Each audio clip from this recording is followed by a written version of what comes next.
وعلیکم السلام ورحمۃ اللہ۔ محترم بھائی کا سوال ہے کہ ایک آدمی اگر اپنی بیوی کو طلاق دے دے تو وہ دونوں یعنی پھر اگر رجوع کرنا چاہیں تو اس رجوع کے لیے ولی کی اجازت ضروری ہے؟ نہیں ضروری۔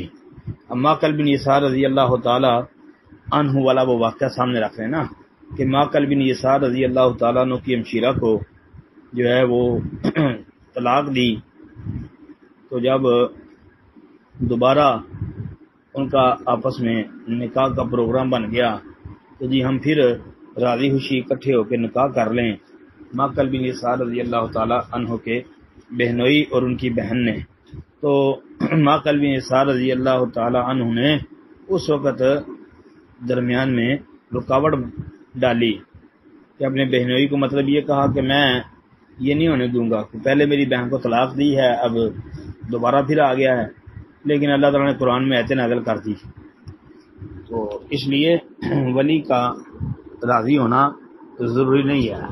اگر دونوں میاں بیوی ہی راضی ہو گئے ہیں کہ طلاق کے بعد رجوع کرنا چاہتے ہیں، سمجھوتا کرنا چاہتے ہیں، تو ان کو روکنا نہیں چاہیے۔ یہ روکنا ان کے لیے درست نہیں ہے۔ جو ماقل بن یسار رضی اللہ کا حوالہ دیا میں نے، اس پر میرا مفصل جواب اسی گروپ کے اندر موجود ہے۔ السلام علیکم ورحمۃ اللہ۔